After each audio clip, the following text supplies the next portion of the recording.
Tenemos a un entrevistado, una persona que vamos a entrevistar, una persona que quiero entrevistar hace tiempo y Hueso contactó con él y está en línea.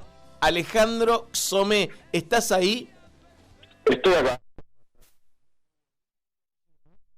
Sí, es sin acento en la E, es simplemente Ay, Xomé, Dios. pero está perfecto. Igual estoy muy acostumbrado a que lo Xomé. digan como quieran y me parece muy bien. Exacto, ¿no? Porque Cosme sale muy fácil. Cosmes es facilísima y para escribir, ni te digo, siempre sale primero la S, después la C y es cómo se dice esto y es un caos total. Y por suerte decidí elegir un nombre también bastante sencillo para redes como nickname, que es Bauhausaurus, y absolutamente nadie lo escribe bien. Claro, porque ya Bauhaus es difícil. ¿Dónde va la H? Antes de la U, antes de la A. Todo culpa mía. Sí, sí, los nicknames, cuando uno los escribe no piensa después que tal vez, mira, si esto crece, uy, ¿cómo hago ahora? Claro, Bueno, la fonética ni siquiera pensé, así que estamos en la B. Bueno, pero estás bien, estás muy bien, estás muy bien. Estamos hablando con Alejandro Xomé, ¿está bien? ¿De qué origen es tu apellido? Es húngaro, el apellido es húngaro, si bien tengo 4 nacionalidades en mi ADN, o sea, de la ascendencia, el gen central es de la... ¿Qué pasó con Alejandro Xomé? ¿Sí? Ahí va, se cortó. Decías 4 nacionalidades y el gen central es... El húngaro, de las estepas húngaras, viene el apellido, huyendo de la Primera Guerra Mundial. Bien. ¿Y los otros 3? Francia, Italia y España. Toda la guerra. Uno de toda la guerra.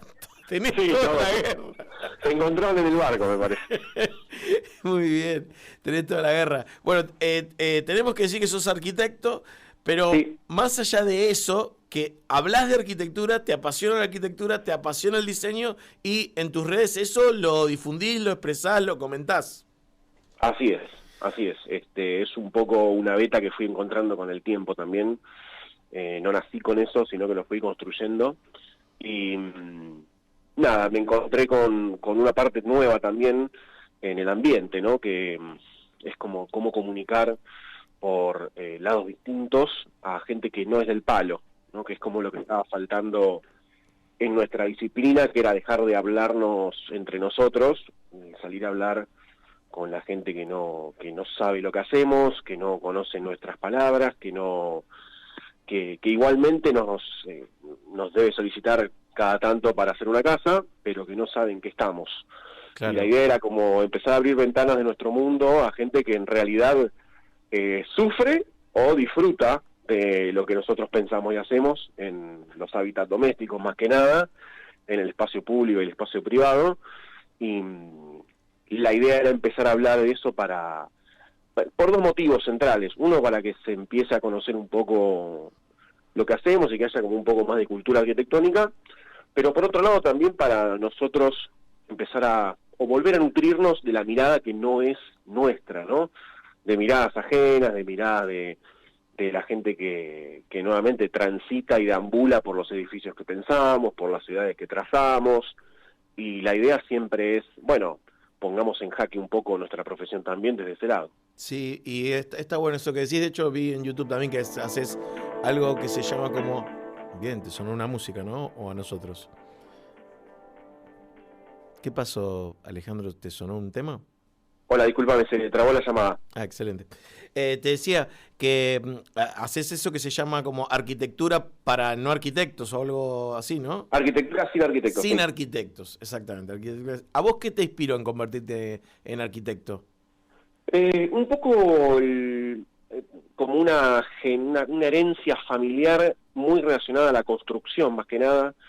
Mi bisabuelo, el húngaro primero, vamos a decirle, húngaro el argentino primero, que en realidad no era argentino, él era húngaro, llegó acá muy de joven, solo, sin familia, y empezó como a estar muy cerca de lo que era la construcción, la ingeniería civil, terminó haciendo algunos puentes en la parte del NOA y la Mesopotamia para los tendidos del ferrocarril, y eso un poco lo traspasó a mi abuelo y eso a mi viejo, y a mí siempre me quedó la noción cercana de que mi familia estaba muy relacionada a eso, y la operación de acercarme a la arquitectura concretamente viene de preguntarle mucho a mi viejo cómo era esto, cómo era aquello, y en un momento las respuestas se terminaron, y como que muy de chico me dijo, quizás eso lo vas a responder estudiando arquitectura, ¿no?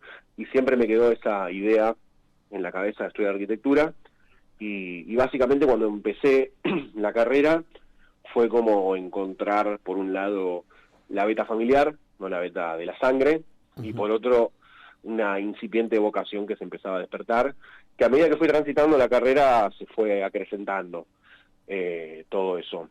Y también lo que me pasaba en la carrera era que es como accidente de todo esto, notaba que había como una lejanía muy clara con la gente, por decirlo entre comillas, ¿no? Sí. Como con lo popular o con qué pasa con la arquitectura al día a día, ¿no? Que está ahí pero no la vemos, o que nos transforma la vida y no lo sabemos. Entonces, con la tarea de la comunicación, traté como de amalgamar todas las versiones de esto que te estoy comentando. Sí, también a veces es un prejuicio decir, bueno, tengo que hacer algo en casa, uy, tengo que gastar un montón de plata, y tal vez es algo simple que lo resolvés y alguien que lo sepa hacer lo hace y no es un gasto tan grande. No, no. No, es que realmente no lo es, porque el beneficio... Esto es como ir al médico, ¿no? Y automedicarte. Es exactamente...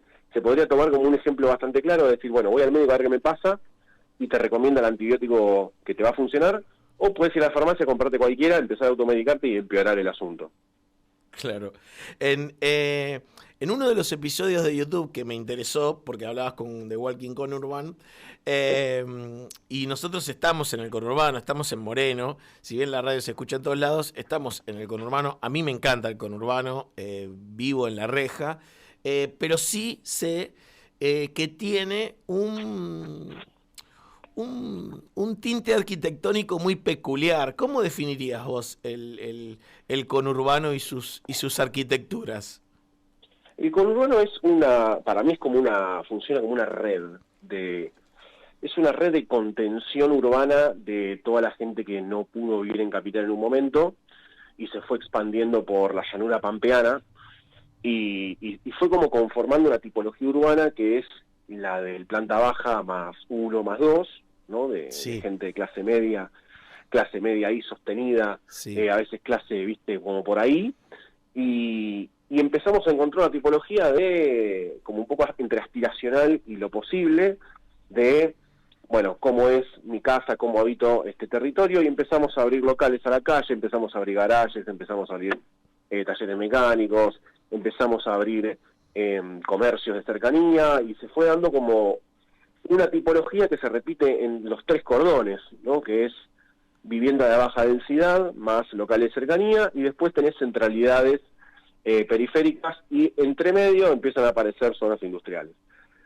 Yo lo que creo es que el conurbano termina siendo como una representación un poco espiritual del bonaerense urbano, ¿no? Porque después tenés todo el Buenos Aires profundo, tenés otras ciudades que tienen más que ver con el agro, o con lo turístico, ¿no? Por ejemplo, Mar del Plata u otras zonas, como ciudades centrales, pero el conurbano como primero, segundo y tercer cordón es como toda una tipología en sí, ¿no? Es como cuando yo, por ejemplo, voy a otros países o a otras ciudades, les explico cómo es atravesar el conurbano y les digo, mira, a veces tenemos 2 horas de trama urbana, ¿no? De calles y colectivos que van avanzando, centralidades que suben y que bajan en densidad, gente que sube y baja en densidad en cuanto a la cantidad, y no lo pueden creer, ¿no? Porque son kilómetros y kilómetros de ciudad que no es tan común de encontrar, ¿no? Si tenés que buscar ciudades que se expanden por territorio,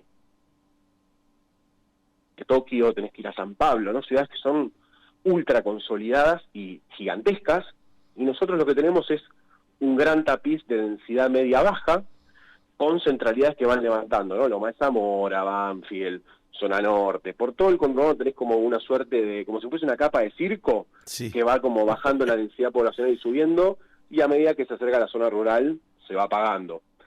Pero creo que es como parte un poco del espíritu del bonaerense, y el conurbano cuenta mucha historia sobre cómo se pobló la provincia en general, más que nada Capital y toda la lejanía de Capital, pero cuenta un poco la historia de todo nuestro país también. ¿Qué cambió de la arquitectura que hacía tu viejo o tu bisabuelo o tu abuelo a la que haces vos? No tiene nada que ver. ¿Qué cambió? Me gustaría respondérsela a mi viejo, esa pregunta. ¿Qué cambió? Porque digo, me imagino que cambiaron, porque cambiaron también formas de vida, entonces como cambiaron formas de vida, cambiaron necesidades arquitectónicas, lugares para vivir. Yo veo, por ejemplo, digo, para pensar y darte un tiempo a vos para que pienses qué cambió.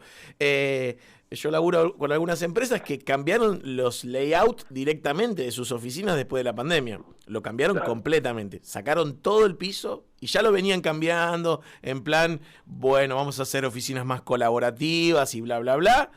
Pero ahora lo cambiaron completo. ¿Qué cambió del pasado a ahora? O la que hacés vos, digo. Claro, te voy a dividir la respuesta en dos partes. Una es qué cambió y otra es cuál es la diferencia entre lo que hace una persona sin tener como el conocimiento formal de arquitectura contra alguien que tiene el conocimiento formal de la arquitectura. Muchas veces cuando vemos, por ejemplo, casas chorizo, la casa conventillo, propiedades de renta, ¿no?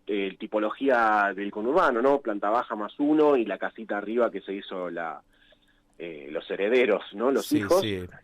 Son todas tipologías que se van reproduciendo sin arquitectura, ¿no? O sea, de forma informal. Por ejemplo, lo que es la casa chorizo es la casa domus romana mediterránea partida a la mitad, ¿no? Wow. La casa, por ejemplo, la casa romana tenía un patio en el medio, como para hacerlo muy sintético, ¿no? Un patio en el medio, una recoba o una galería perimetral y tenía todos los programas dispuestos en el perímetro, ¿no? La casa chorizo es eso partida a la mitad, ¿no? Por cómo es la distribución de los lotes en la forma de urbanizar con la ley de las Indias, que es la que tenemos acá en Buenos Aires. Entonces todo viene de un accidente previo, ¿no? Y eso termina por conformar una tipología que la terminaron reproduciendo constructores italianos, inmigrantes de España, que dijeron, ¿cómo monto acá una casa? Y bueno, agarraban el libro de la construcción italiana, que decía cómo hacer casas solamente con ladrillo, y empezaban a reproducir una tipología que no estaba normada por la arquitectura formal académica.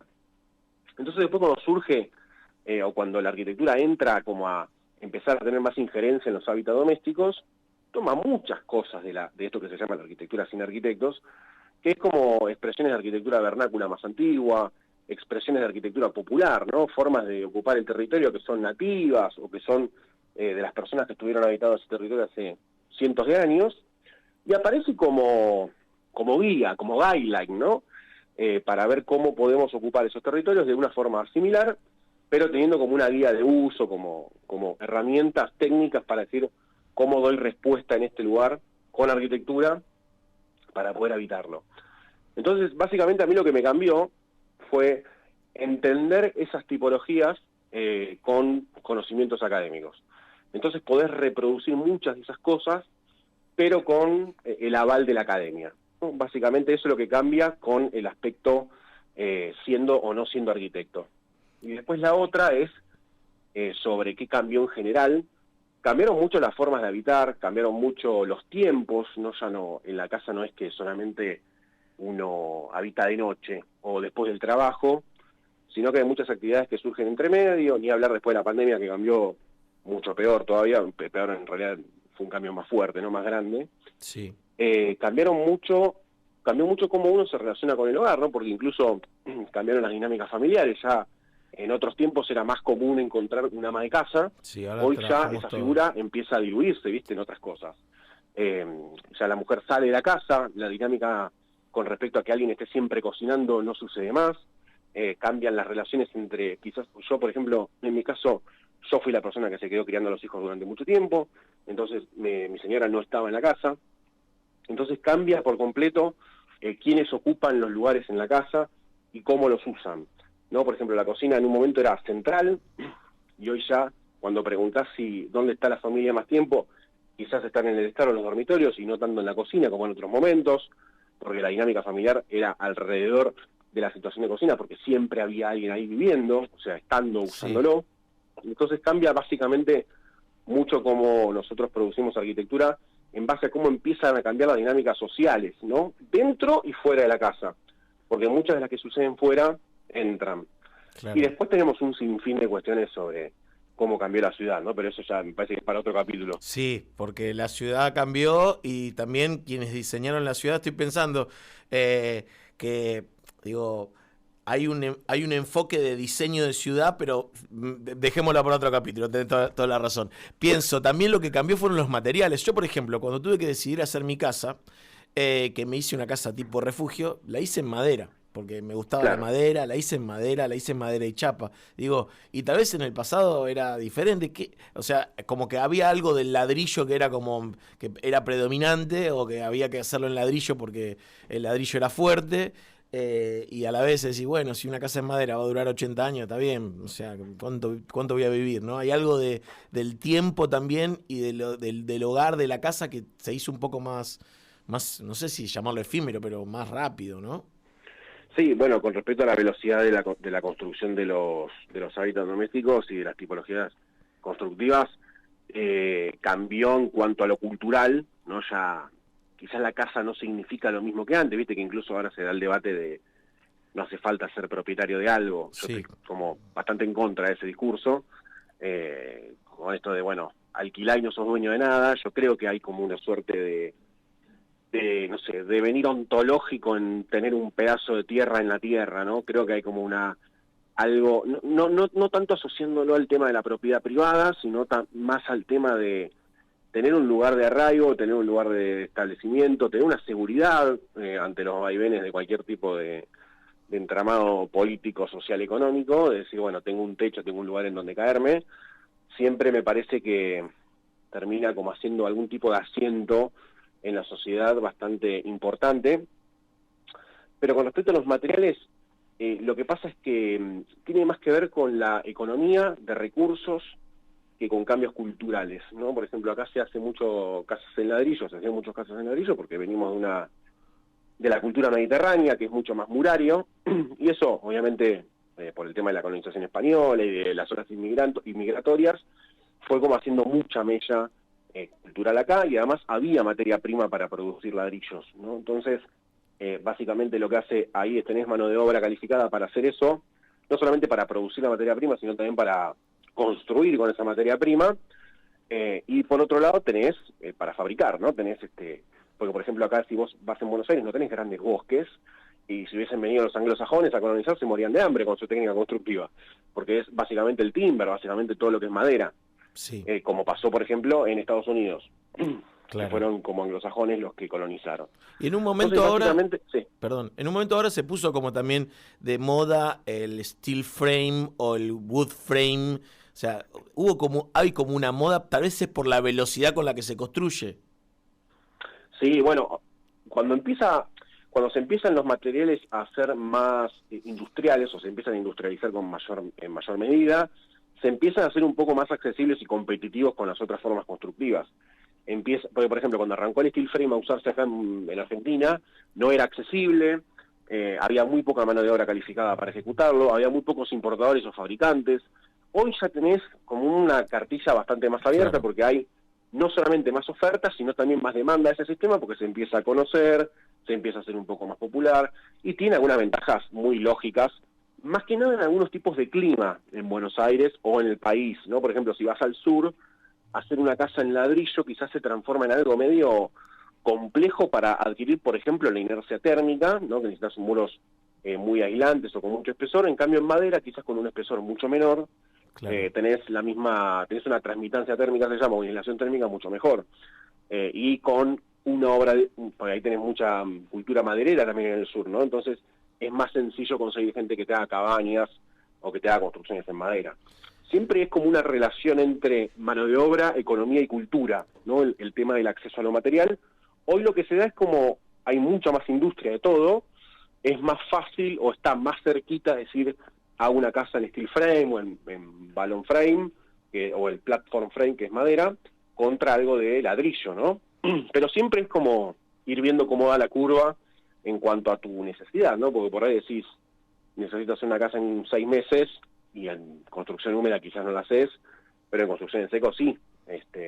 Entonces es siempre tener como esas variables cerca para ver qué te conviene hacer. Estamos hablando con Alejandro Some, y la verdad que es muy interesante. A mí me encanta el mundo arquitectura, casas y diseño. Así que síganlo en las redes sociales, que se llama Bauhaurus. Búsquenlo. Bauhasaurus, mira, ya te lo dije mal. Bauhasaurus. Un punto que me interesa pensar es cómo integrás la tecnología y la innovación al trabajo de un arquitecto. ¿Qué se sumó? ¿Qué se sumó a eso? Porque digo, ahora, no sé, por ejemplo, yo en mi casa digo, le digo a mi amiga arquitecta Guillermina Luz Sánchez, que le mando un beso grande. Digo, un beso, Guillermina, colega. Guille, quiero poner una luz con LED. No me rompa los huevos. Me dice como, viste, como hay, ahora los usuarios, digo, las personas normales que no entendemos arquitectura, tenemos acceso rápido a, mirá esta luz, mirá esto. ¿Cómo integras la tecnología y la innovación a tu trabajo arquitectónico del día a día? Igual ahí estás tocando dos puntos re interesantes. Uno es ese, pero otro es cómo se relaciona el cliente que viene a pedirte un servicio con el conocimiento que crea a tu servicio, ¿no? Claro. Porque hoy está el conocimiento, está a la mano de todo el mundo. Y alguien tranquilamente te puede hacer estos planteos, ¿me conviene steel frame? ¿Me conviene ladrillo? ¿Me conviene tal cosa? Y vos le vas a dar una explicación, y él por ahí te dice, mira, yo vi este video de YouTube, y es como, ¿y cómo me relaciono yo con un video de YouTube en donde es muy distinto el tema del conocimiento que se baja en un video de YouTube, en un hilo de Twitter, en una publicación de Instagram, mucho más efímero, mucho más que no tiene implicancias directas con resultados, ¿no? Es decir, si yo a vos te digo, la hora va a tardar tanto y te va a salir tanto, no es lo mismo que te lo diga en otro sistema y a vos te genera un impacto eso, que no es lo mismo de ver un reel de Instagram. Entonces, claro, sinceramente es muy complicado hoy relacionar, esto sabes a quién le pasa muchísimo, y creo que es mucho más sensible, a los médicos, ¿viste? Con el tema de la fake news, de las tendencias, de los centenares de influencers bajando data que quizás médicamente o a nivel, no sé, físico, nutricionista, está como muy puesto en duda. Bueno, con el resto de las materias, con esto también pasa lo mismo. Yo en lo que creo ahí es que tiene que haber como un trabajo medio como de entrenamiento en la relación con el cliente o con la persona que viene con la duda, de también ir formando a la persona que te hace la consulta, de cómo consumir eso, de cómo adquirir información, porque va a nutrir mucho la relación que viene después, ¿no? Que en nuestro caso, en la arquitectura, nunca son cortas, siempre por lo general duran mínimo 6 meses, 8 meses, 1 año, 1 año y medio, 2 años, en donde estás muy en contacto con la persona y podés terminar siendo amigo o enemigo, ¿viste? Según cómo salga el resultado de todo ese proceso y cómo se llega adelante. Es una disciplina que mezcla como todo el abanico de posibilidades ante un trabajo, ¿no? Desde cuestiones económicas, desde cuestiones filosóficas, desde cuestiones a veces psicológicas también, donde tenés que ir como desarmando un poquito a ver qué le pasa al cliente, por qué quiere eso y no quiere la otra cosa. Y aparte se puede estresar el cliente rápidamente, vos también te puedes estresar rápidamente porque de repente esa columna que ahí no iba, no se entendió y metieron una columna, hay que sacarla. Por suerte tenemos más, como vos dijiste, tenemos más herramientas para mostrar más rápido y mejor las ideas también, ¿no? El tema de la visualización. Hoy ni siquiera me voy a meter en el tema de las inteligencias artificiales porque es todo muy reciente, pero tenemos muchas herramientas ya para que haya muy poco margen de error, y irónicamente que nos convoca un poco este tema, donde hay más error, donde hay más falla es en la comunicación, es en cómo comunicamos las ideas, cómo comunicamos los procesos, cómo comunicamos los costos de ese proceso, cómo comunicamos la arquitectura. Entonces, por eso a mí me parece como muy...